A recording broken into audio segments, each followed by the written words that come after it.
Hi, my name is Corey Miller with Ratio Christi. Welcome to this episode of Thoughtful Christianity, the vodcast of Ratio Christi, a campus apologetics evangelism ministry on 150 campuses in the U.S. and abroad. We're reaching out to students and to professors alike. With me on this episode is Dr. H.C. Felder. Dr. Felder is a former atheist, a NASA software engineer, and has degrees in computer science, and he has a master's degree and doctorate in apologetics.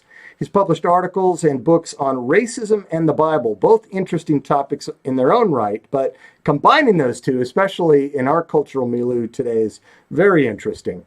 He's got a website called givingandanswer.org, providing evidence for the Christian faith. Dr. Felder, welcome to the program. Thank you. Thank you for having me, Dr. Corey. Fantastic to connect here. So, right off the bat, I loved reading your piece. I note that you were an atheist. So what changed? Well, what happened is the reason I became an atheist is very unusual because I grew up in a Christian household and I wouldn't call myself Christian. I would call myself theist. I believed that there was a God, but I didn't know much about Jesus, even though I went to church, because when I went to church, I wasn't focused on what the pastor said. I was busy chasing girls around and causing mischief. When I joined the Navy, the first day I got to my first duty station, it was Subic Bay, Philippines. And I was 21 years old. And I remember I walked outside the gate and two things struck me right away. And that was all the beautiful women and all the bars. Two things I liked. Okay. So I actually made a decision. I actually stopped in my tracks and I looked and I understood that belief in a God would interfere with the way I wanted to live my life. So I made a decision right then and there to no longer believe in God. I said, God, I renounce you. Because I didn't want to be held accountable to no one but myself. I didn't want no one telling me what to do, when to do it, who to do it with. And that's when I became an atheist. And I imagined in heaven, God was like, thy will be done. And so that is how I went down the road of atheism. And I was a pretty staunch atheist, professing atheist, and hated Christians and anything that had to do with Christianity. I was a pretty devoted atheist, but there were times when I did struggle with my atheism. And I don't know if anyone has ever heard someone say that before, that they struggle with their atheism. But because I was in the Navy, I would go out to sea on ships. And at nighttime, I would look up at the stars. And I would just hear the ocean. And I would just think about the vastness of creation. And something would just tug at my soul and say, no man created this. And so those were times I was struggling. I would go back to shore and I would, put it out of my mind, continue my drinking and womanizing. And so that is how I lived my life for quite a while. And it wasn't until I got out the Navy. When I got to the Navy, I went to school, get my degree in computer science. And it was then that I met a young lady. And I met this young lady because my uncle introduced me to her. And my uncle introduced me to her because he said that, she was an attractive young lady. And he said, look, she's a Christian, but in 6 months, she probably won't be a Christian. And you will have the inside track. And that made complete sense to me. Well, I started spending time with her. But she was actually the first Christian I ever met in my life that talked the talk and walked the walk. So I was observing her lifestyle, even though I really didn't know I was observing her lifestyle. But one Friday, she invited me to go to church with her. And I clearly remember it was a Friday because I clearly remember thinking to myself, who goes to church on a Friday? Friday is when you go to happy hour, not when you go to church. But because she was attractive, I went. I had me a couple of drinks and I went. You're going to make an exception on your Friday.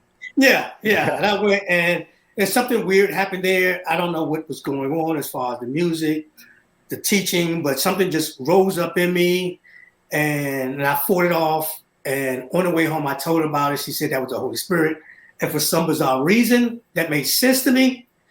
And got out the car and I accepted Jesus as my Lord and Savior. But after a couple of weeks, the euphoria wore off. And I started thinking maybe I made a big mistake. I'm a logical person. At this point now, I'm working at NASA as a software engineer. So I'm a logical person. So I'm thinking maybe I just got caught up in the emotion. Maybe this Christianity thing is maybe it's fairy tales. So I started doing research. And as I started doing research, I was shocked at all the information, all the evidence that there was for the resurrection, for the Bible being the word of God, for the God of the Bible, corresponding to the actual God of the universe. So I moved to Charlotte, North Carolina, because that is where Dr. Norman Geisler was teaching. And he was the one who I was listening to and reading when I was studying to find out whether or not Christianity was true. And so that's why I moved to Charlotte, and I went to Southern Evangelical Seminary, got my master's in apologetics, and decided to go back and to get my doctorate in apologetics, my DMin. And that is when I got sort of involved in this topic. And the way I got involved in this topic is I was the topic about racism and the Bible. Okay. Right. All right. Right. Yes. Mm-hmm. And how I got started is I went to a Juneteenth celebration. I was still looking for a dissertation topic. I didn't have one. I was trying to do black cults, but the people I was talking to just weren't reliable. They didn't want to talk to me after a while. So I was attending the Juneteenth celebration, and I saw a picture, and this picture changed my life. They said pictures worth 1,000 words. And in this picture was a black baby. And the black baby was being fed by a large spoon. And the large spoon was being held by a white hand. And in the spoon were a Bible, the cross, and chains. So I knew exactly what that meant. But I also knew it wasn't true. I knew enough about the Bible. I knew enough about Christianity to know that wasn't true. So then my dissertation became my book, The African American Guide to the Bible. So that is how I got involved in this topic.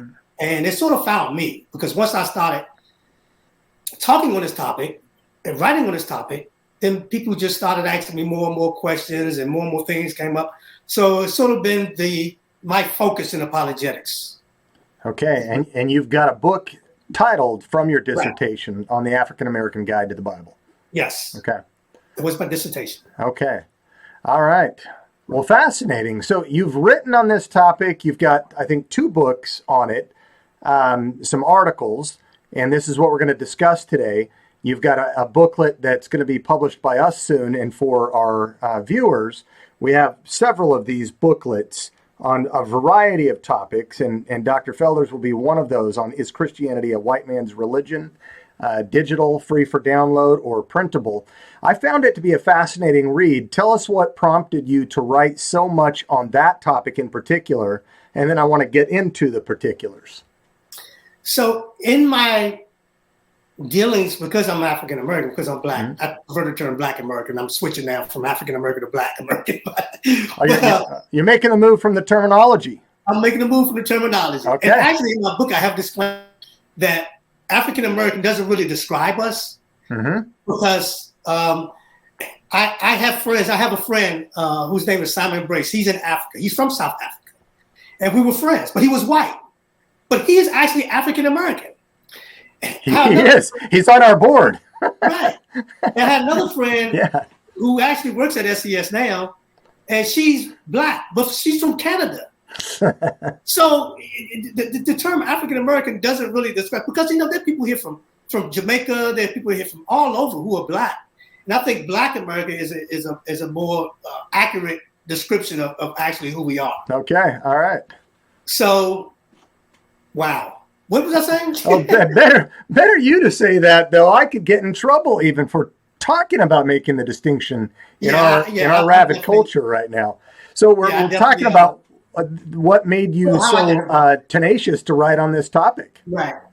So I keep hearing black people coming to me, and I'm talking about from all over the world. I mean, people from Africa and everywhere, talking about how they are having a crisis of faith, especially with the BLM, Black Lives Matter, and all that type of stuff started picking up. They were having a crisis of faith because they were starting to hear that Christianity was the white man's religion, that black people have no place in Christianity, that the God of the Bible hates Christians. A lot of people in the black community look up to people like Malcolm X, who said that we're following we're worshiping a white, blonde-haired, blue-eyed Jesus, and so there are a lot of people in the African American community who are being swayed by this Black nationalist movement that's trying to lead them away from Christianity. And I took it upon myself to show through evidence that Christianity Christianity in Africa are linked at its core. There is no way that Christianity can be incompatible with Africa or Africans or Black people. Now, there are Christians, and I think that's where people get confused. There are Christians who were slave owners. And so I think a lot of people look at that and they say, well, they're these Christians, they were professing slavery.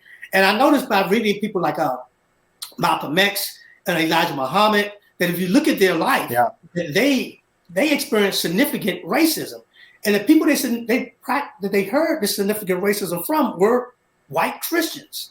So they tended to associate Christianity with white people and oppression. Whereas I make a distinction in my book. There's a big difference between Christians and Christianity, because Christianity is what the Bible teaches and affirms. It's not what Christians do.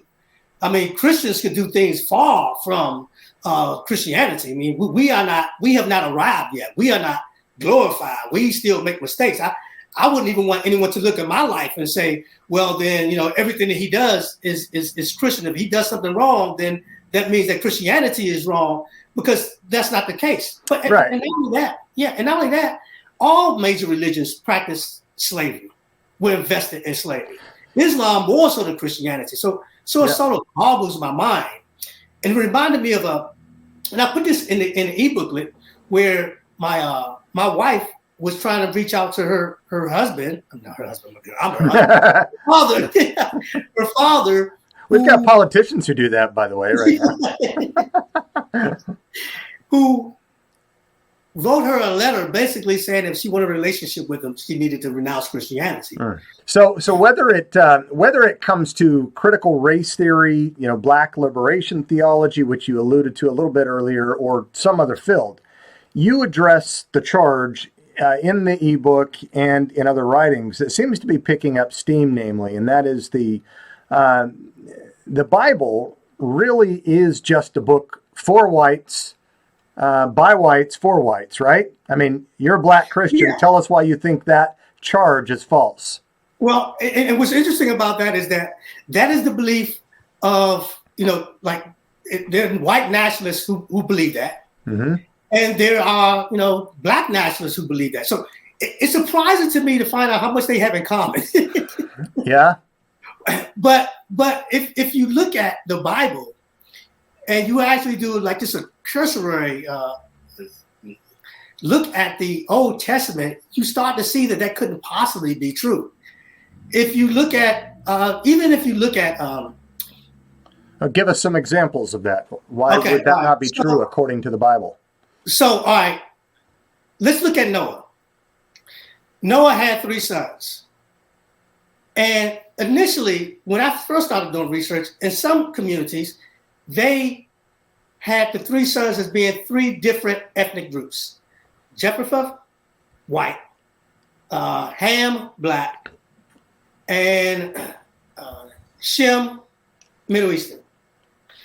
But there's a problem with that theory. And the problem is that they all had the same mother and father. So whatever they pretty much were the same. So what I propose is that as people started, this is why we're different. As people started migrating, finally, God told me I gotta, multiply, fill the earth. That as people went to different places, people who were northern, the ones who had lighter children multiplied and they became healthier, so they had a better adjustment to the environment.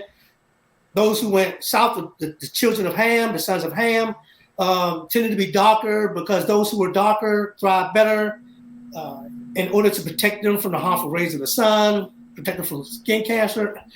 But also, even when you look at some of the people in the Old Testament, and it is my position that geography largely determines skin color. So if you want to know what people were like back then, today is a good indication. And geography determines skin color largely because of the amount of pigment, right? Right. Okay. Right. All right. Absolutely. And if you can, you can go out and Google it. There are actually maps that will show you people's skin colors by geographical regions, and that becomes pretty clear and evident. But there are people in the Bible who definitely clearly were people of color. So we talked about Ham, and his descendants were actually the Canaanites, which is, the area where the Israelites came in. But then we also had the Egyptians, look at Egypt. Egypt is in Africa. And I try to make the point that even the Jews were not white. And some of the things I point out there is that, one, they were enslaved in Egypt for 400 years. All right. And during that 400 years, we know they intermingled with the Egyptians because the Egyptians intermingled with everyone. But not only that, at the exact same time that they were slaves in Egypt, the Cushites had a strong migration into Egypt. Now, the Cushites were people we pretty much can really relate to today as being black people. These are the people from Sudan, Ethiopia, southern Egypt. And these people migrated into Egypt at this time. So we know that the Egyptians, the Israelites were intermingling with them as well. And we know that because we have one prime example is that Moses married a Cushite woman. And even when they came out of Egypt, the Bible tells us that they came out with a mixed multitude. And that mixed multitude clearly included Egyptians and Cushites and all those types of people. But also not just the fact that they were in Egypt for 400 years, but another fact that people don't really pick up on is in the Bible that a lot of these things that if you think about it, it starts to make sense. 2 of the tribes of Israel were African. What 2 are those? What Manasseh and Ephraim, because Manasseh and Ephraim were the children born to Joseph when he was in Egypt. They were born to Joseph by an Egyptian priestess. So 2 of those tribes were African. We also had the fact that Abraham was from Ur, which is modern day Iraq. So these things right here are indications that they weren't these blonde-haired, blue-eyed people that we like to associate with Jews. And also keep in mind that race is not a biblical concept. God never deals with people about race. There's no such thing as race in the Bible. Race was a recent invention of mankind to classify people, going back to the 1700s. So whenever we start to look at the Bible, we start to read race into it, we are already off on the wrong foot. And that's how some of these misconceptions come along. Because people will say, well, that the Jews enslaved the Canaanites. So then black people and white people say this. So then that's God saying that black people are supposed to be servants to white people because they're assuming that the Jews were white and that the Canaanites were black. The assumption, right. There's an assumption there. Well, that assumption is completely false. The problem God had with the nations around them, and one of the reasons God told them to be careful of them and to not intermingle with them, has nothing to do with race. The Bible clearly says it's because they will lead you away from your God, that they serve other gods. And I think a lot of times people forget that even in the Bible, when we read things like slavery and captivity, and we read the passages about the Jews and the Canaanites and slavery, those same people forget that the Jews were enslaved in Egypt, that the Jews were enslaved in Assyria. By the way, Assyria was founded by Nimrod, who was the son of Canaan, or the grandson of Ham, who founded these mighty nations. And 2 of the nations he founded was Assyria and Babylon. And these are the 2 nations that the Israelites went into captivity on. So they became slaves to these 2 nations that had African descents. So clearly, God wasn't setting up a racial hierarchy in the Bible. Okay, and what about Christianity as a whole? So it's another assumption that people would make, amounting to the charge that Christianity, and again, you've mentioned this briefly, but Christianity is racist. I mean, don't we have empirical evidence of that? I mean, just look at the transatlantic slave trade, slavery in America, where half the country got engaged in it and the other half were just complicit. Isn't Christianity racist? No, Christianity is a racist. That's why I go back again to say that there's a difference between Christians and Christianity. Christianity is what the Bible teaches and affirms. Christians will do. People will use whatever authority that is prominent and twist that authority to justify their actions. So there were two authorities during the time of slavery in America. One was science. And so science was used to prove that Black people were inferior. You had college linimists. I go back to the 1700s who classified people by race. And it was later popularized by Charles Darwin. And this is what I call racist because Carl Linnaeus, who did the taxonomic tree. Right. That's what I was referring to. Okay. Uh-huh. Yes. And later popularized by Charles Darwin. And these theories are clearly racist because they teach that Black people are closer to the apes, they are inferior. Okay, and can you remind people too, you mentioned this in the booklet, but a lot of people don't remember the full title of Darwin's Origin of the Species. So yes, it is, trying to remember what the full title is. It is a long one. It is a long one. I'm looking at your book here on the origin of the species by means of natural selection or the preservation of the favored races in the struggle for life. Yes, and it's really interesting that usually when you hear the title, they cut off the last part. Right. But the original title definitely had to do with race. Yeah, and so you said you've got two different authorities functioning, scripture and science at the time. So they used the Bible as well, and they used passages out of the Bible to cherry pick and to misconstrue to prove that Christianity was racist. They used the whole story of, for instance, the mark of Cain. The mark of Cain was supposedly black skin. Well, if you read the Bible, you don't see that at all. As a matter of fact, if you read the Bible, it says that the mark was actually to protect Cain. It wasn't to harm him in any way. It was to protect him so that anyone who came across him wouldn't slay him. And also the belief that the sons of Noah, that when Noah cursed Cain and said that he would serve his brother Shem or Jephthah, that was belief that, okay, that's God's giving blessings. But that actually had nothing to do with race. That was actually prophecy of what was going to happen when the Israelites went into the land of Canaan and subdued the children or the sons, descendants of Canaan. But still, that had nothing to do with race. And God makes it clear that the reason why God was doing that is because he was punishing the Canaanites for their atrocities. And God spelled it out. God said, I am not giving you this land because you are better than they are, or you are more upright than they are. I'm giving you this land because of the atrocities that they did. And so God gave them that land because of that. And it had nothing to do with skin color. And we know that because God did the exact same thing to the Israelites. When they got to the point of their sin measure being full, God brought other nations to conquer them as well. And when those conquerings happened, that was slavery. They were put in bondage. They were put in captivity. So slavery is all throughout the Bible. So just because white people did something doesn't mean that the Bible justifies it.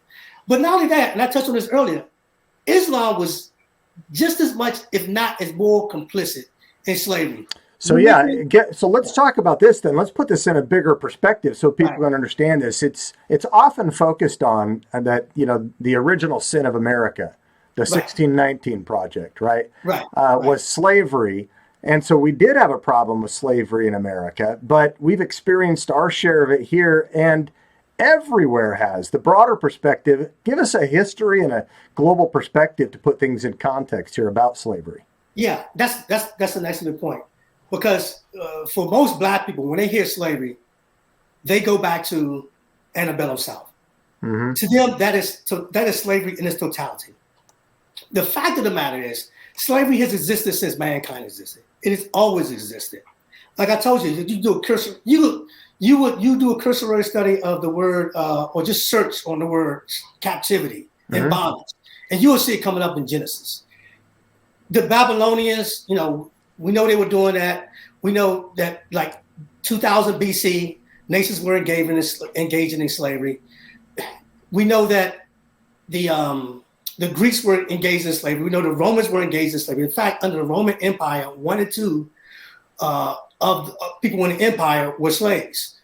So the formula for slavery is weaker nations being overtaken by stronger nations. As long as there have been weaker nations and stronger nations, there has always been slavery. Europeans enslaved Europeans throughout much of the Dark Ages. Matter of fact, the term slave comes from the word Slav, where the Slavic people were enslaved to the Muslims during the 900 AD era. And he was Muslim taking them as slave. But it's quite a long time before the transatlantic slave trade. Russia was involved in slavery. France was involved in slavery. Italy was involved in slavery. Mm-hmm. India was involved in slavery. China was involved in slavery. All these nations were involved in slavery.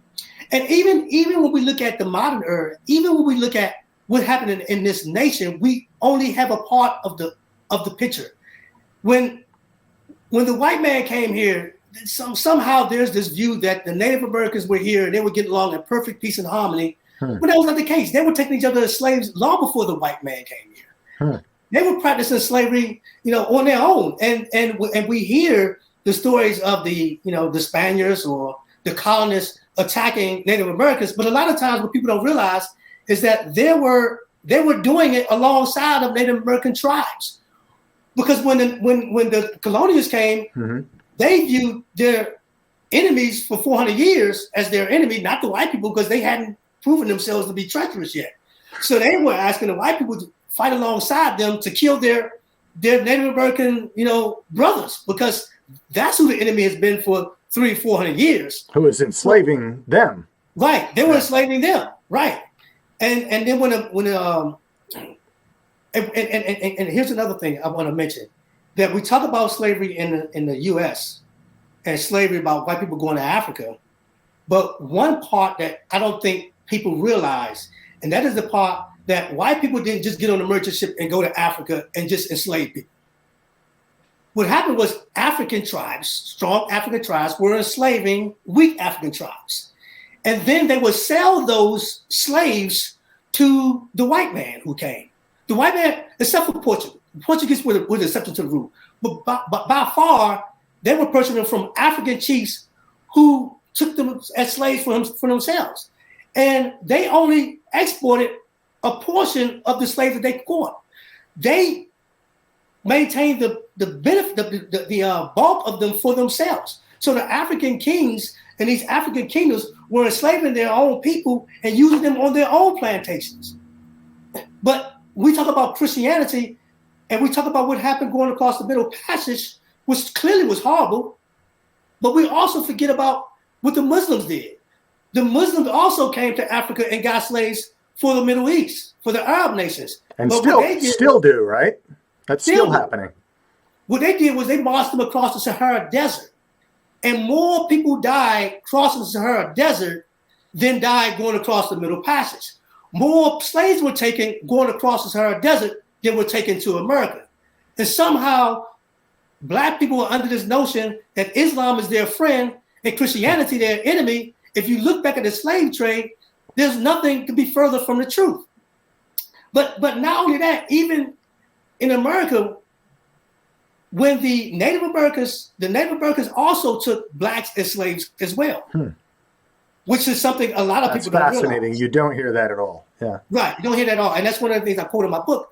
I actually quote from a guy who's a Cherokee himself working at the Smithsonian Institute, who had done research on this. And he was doing research on the Trail of Tears. And the Trail of Tears, for people who don't know, is when Native American tribes from the East, Southeast were relocated to the West, Midwest, and put on plantations. Yeah, we've got one of the trails nearby here. I'm in Indiana, Indian territory, right? So we're very close to the Trail of Tears here. But what most people don't realize is that during them going across the country on the Trail of Tears, they had their Black slaves with them. They had Black slaves. Wow. And they were very complicit in the whole idea that white people, that Black people were inferior to them, and that they were more equal to white people. They were involved in crushing slave rebellions. They were involved in doing the exact same thing that white people did to blacks. No difference.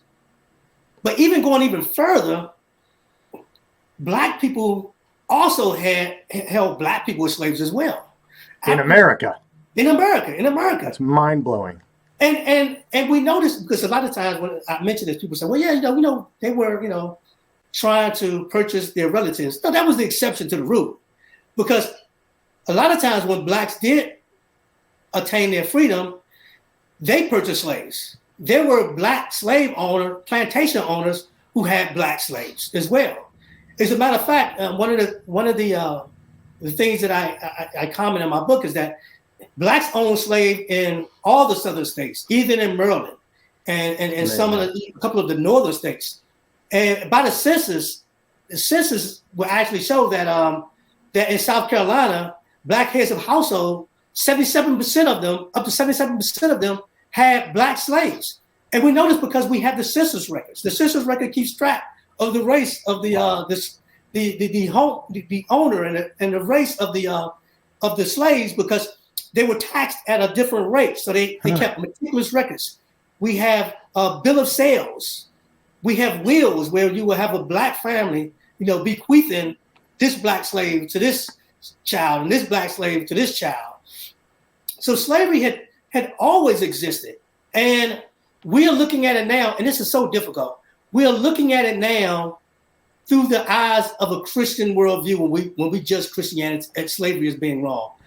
Slavery was not something that was actually an institution in search of a solution. It was just the way the world worked. It was the norm since humankind began, right? That's just how the world worked.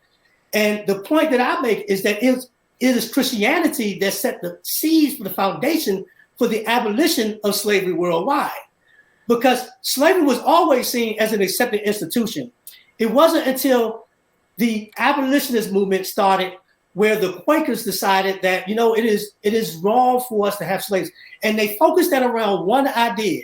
And that is the idea from Genesis 1:27, that man is made in the image of God. That passage right there changed the world as we know it, because that passage is what sparked William Wilberforce, what sparked the abolitionist movement in Britain. And interestingly enough, that caught such a fire in Britain that the British government actually used their economic and military might, even their imperialistic nation or colonies, to stamp out slavery. If you wanted to do trade with Britain, who was the economic power of the world, you had to renounce slavery. You had to give up slavery. The British Navy would sink ships that they thought was involved in the slave trade. They would hang captains of ship owners that they suspected was involved in the slave trade. And this progressed on to some of the other nations like America and some of the other European nations involved, just got behind this idea that slavery was wrong because man was made in the image of God. Christianity, I submit to you, Christianity is the only worldview in which Christianity with slavery is not compatible. It is clearly.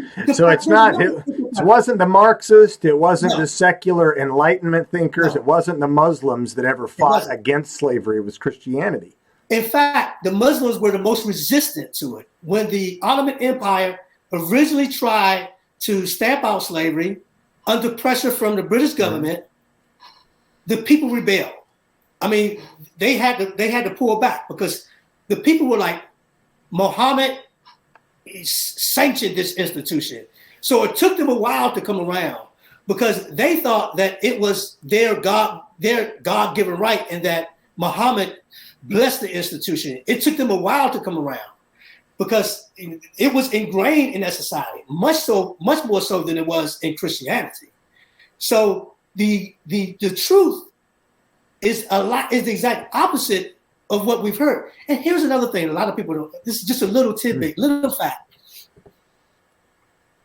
Originally, when people came to America, they came as indentured servants. A lot of them who couldn't pay their passage.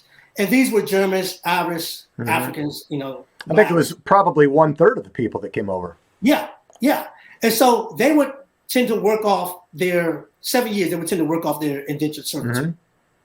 So you would have blacks working alongside Germans, walking alongside Irish in the fields, doing the plantations. There was one case that was brought before the Supreme Court where one slave master said that he had the right to subject one of his slaves to perpetual servitude. This was the first example of slavery being from, not just indentured servitude, but like perpetual. Like that's just mm-hmm. the way it is known. And what's ironic about that incident is that the slave master and the slave were both black. Wow. That is what is ironic about that. The slave master and the slave. So, and also colonialism for its horrors actually was pivotal in stamping out slavery, because think about all the colonies that they had in Africa that were engaged in slavery for thousands of years. Now, when the British Empire outlawed it, these places no longer could engage in slavery. So it's the fact that, and I think in your booklet, if I'm not mistaken, and therefore in your larger book, you made the case that it wasn't just the British Empire that maybe began with William Wilberforce and others with the Christian idea, man is made in God's image, and then it impacted all of their satellite colonies, but also the Germans, the French, and everybody else. Once it started to spread, all of that Western colonized world toppled with it. Okay. Right. Absolutely. All the Western colonized world, where slavery was banned in those places as well. So what's ironic is that an institution that has existed since the dawn of mankind today no longer exists. There's certain pockets where it exists, but it's no longer a worldwide institution. And that is due to Christianity. Yeah. Well, that okay. So contribution. So changing gears just a little bit then, since you brought up the colonization as well, one charge that people make is that Christianity as a missionary religion with European heritage colonized Africa. But you write as if it were almost just the other way around, that Africa sort of colonized, from a Christian perspective, Europe.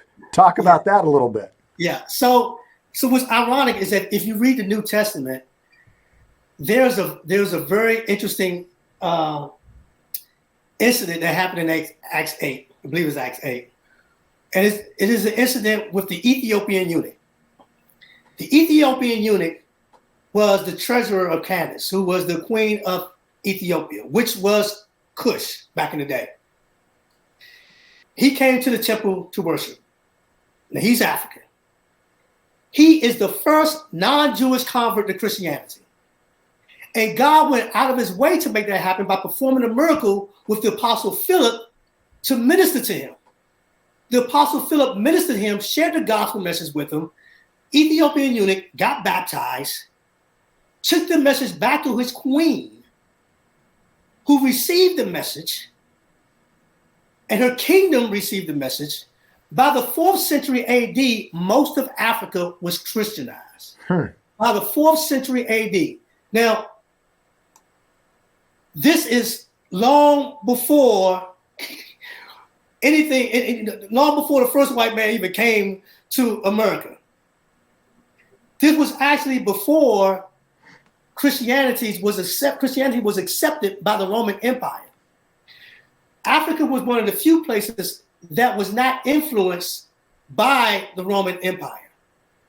So it was actually in Africa where some of the greatest minds of Christianity developed. And a lot of those minds were African. Yeah, name some of those. I think our audience will kind of be shocked and come to realize. Origen, Augustine, who's very famous. I think a lot of our systematic theology comes from him. Both in Catholic and Protestant schools. Yes. Yeah, Athanasius. Athanasius was probably the first defender of the faith. And his enemies called him the Black Dwarf because he was short and black. So you had all these early church fathers who were the ones actually studying the scriptures, and they actually developed ways to exegete the text. They were actually ones to first develop mechanism for biblical interpretation. And even when the Roman Empire came to accept Christianity, they got a lot of their, they actually sent to Africa for a lot of the teachers, because Christianity was actually moving up the Nile. And it was when the persecution came that the Christians who were in Africa spread to Europe.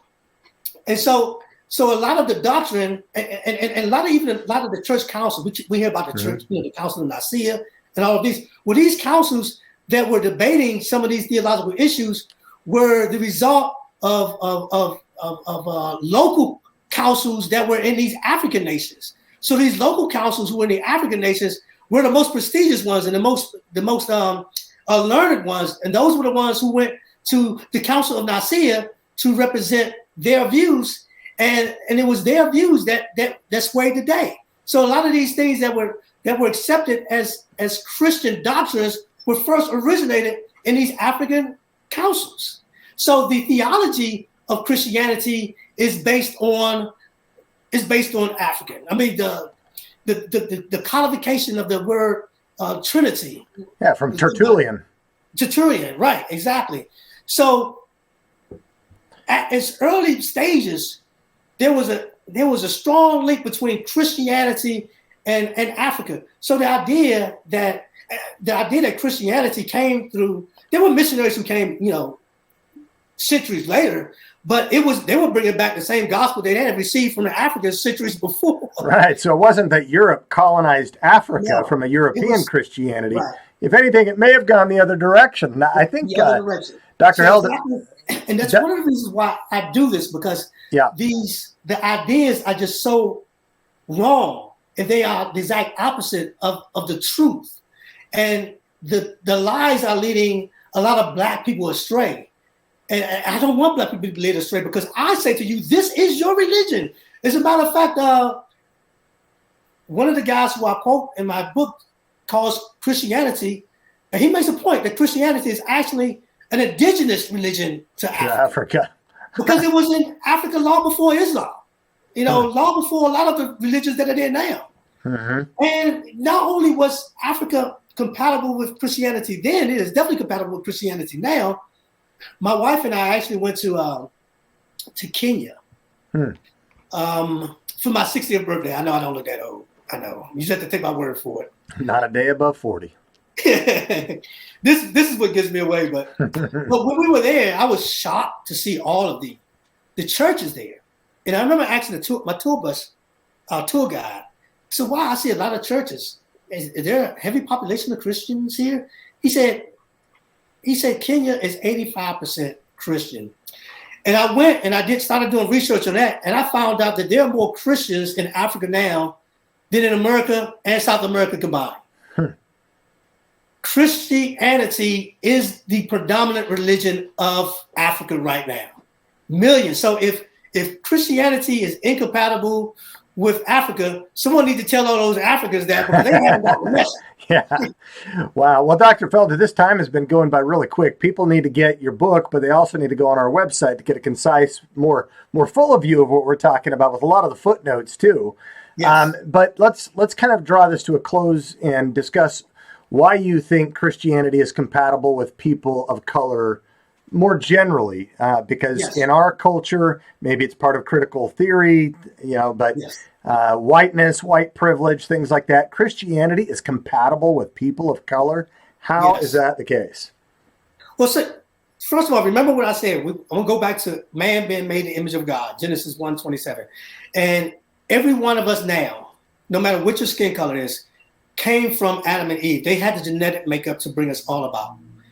The message of the Bible from beginning to end is the message of salvation for all men.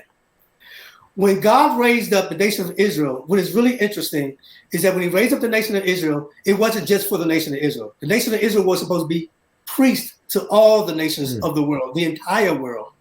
As a matter of fact, once a year, the nation of Israel slaughtered 70 bulls for the 70 nations.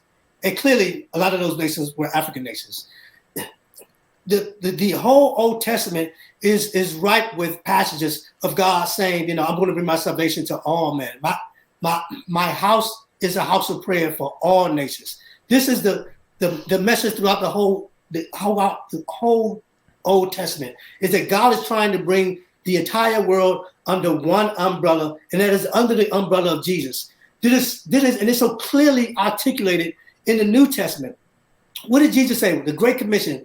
He was wanting to make them disciples of all the nations, not the black nations, not the white nations, but he wanted to make disciples of all the nations. And so we see that clear theme throughout the entire New Testament. We see it with God reaching out to the Ethiopian eunuch to carry that message on. We even see passages in the Old Testament and New Testament where God specifically is calling on African nations, and he's calling on them to come to him. He's not looking at them as second-class citizens. He's looking at them as part of his creation. Because remember now, race isn't a biblical concept. So God sees us all as one because we are all image bearers. We all have that spark of divinity inside of us. And I think one of the clear pictures of this is the vision given to John the Revelator. When John is looking at heaven and he's looking around and he says that he sees people from all nations, all tribes, all tongues worshiping the land. He's not just seeing black people or white people. He's seeing all of us. So God started out with the message of salvation. And that message of salvation, even then, when man fell in Genesis 3, God said that he was going to bring salvation to all men through his son. Throughout even when God said to Abraham, all the nations of the earth will be blessed through you. He was talking about Jesus coming and Jesus bringing salvation to all men. He wasn't just talking about the nation of Israel. They were just going to be they were supposed to be an example. But God is bringing it to every man. He wants each and every one of them because we are all made in his image. Way to outline that well. And I think, when we talk about the value of inclusivity today that people love to discuss, I mean, Christianity is the religion that provides the basis, the rich ground for why we ought to include all people, why it is that Black lives matter or white lives matter, or why any life at all ought to matter, is because all lives are sacred. And God sent forth his son into the world to die for us all, to show us, to demonstrate it. Absolutely. Right. Well, thanks so much for coming on. I've thoroughly appreciated the conversation here. Loved reading through the booklet, and looking forward to get more of your material. For viewers, you can check our website, ratiochristi.org. Go to publications. Right now, we've got about 15 of these booklets. By the end of this summer, we should have about 30 on a plethora of different topics, but this one in particular, you really need to get a hold of this, pass this information around. It's free for download, so you can send it on to your friends and neighbors to have great discussion about this. You really need to help disabuse people of the false information out there that causes people to be divided against one another here. Christianity, through Jesus, is what unites people. Amen.